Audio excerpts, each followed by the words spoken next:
When Daniel started his first corporate job, he believed something simple: work hard, deliver results, and eventually, success will follow. It seemed like a reasonable assumption. After all, companies say they reward performance, managers say they value results, and job descriptions talk about productivity and impact. So Daniel focused on doing good work. He finished projects early, solved problems when deadlines got tight, helped teammates when they struggled. For a while, it felt like the system worked. His manager trusted him, coworkers respected him. But after a few years, Daniel began noticing something strange. Some people advanced very quickly, others stayed exactly where they were. And the difference wasn't always performance. Sometimes the people moving ahead were simply better at navigating the system. At first, Daniel dismissed the idea. He told himself the promotions must have been deserved, but the pattern kept repeating.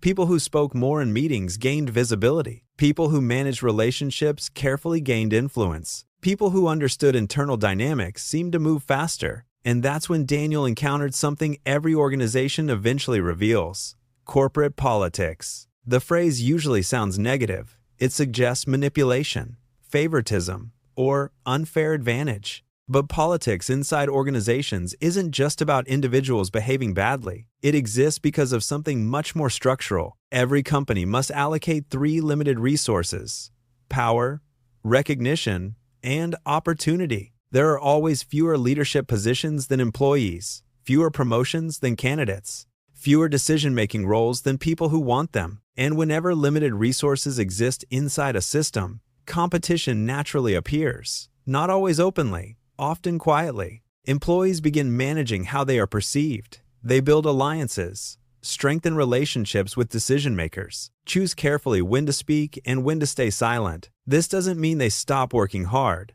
but performance alone rarely determines outcomes, because performance is only one part of how organizations evaluate people. The other part is influence. Influence determines whose ideas get attention, whose projects receive support, and whose achievements become visible to leadership. Inside large organizations, information travels through people. Managers hear about results through conversations, meetings, and reports, which means perception shapes reality. If your work is visible, it feels important. If your work remains invisible, it often goes unnoticed. Over time, employees begin adapting to this reality. They learn that understanding the system can matter just as much as understanding the work itself. Relationships become strategic, communication becomes intentional, and influence becomes a skill. Daniel eventually realized something important. Corporate politics isn't a flaw in organizations. It's a consequence of how organizations function. Whenever humans cooperate inside a hierarchy, decisions about power and recognition must be made. And those decisions rarely rely on performance metrics alone. They also rely on trust, visibility, reputation, and relationships. Understanding this doesn't mean abandoning integrity. It simply means recognizing the environment you operate within. Because once you understand the system, your expectations change. You stop assuming that work will automatically speak for itself.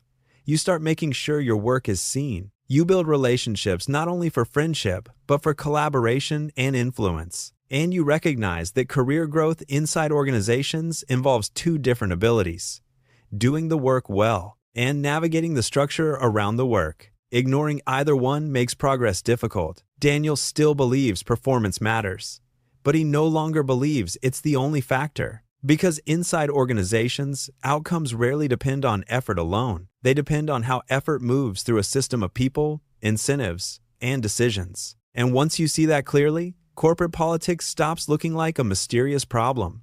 It starts looking like a predictable feature of the system itself. Which leads to a different question. If politics is inevitable inside organizations, how do you navigate it without becoming consumed by it?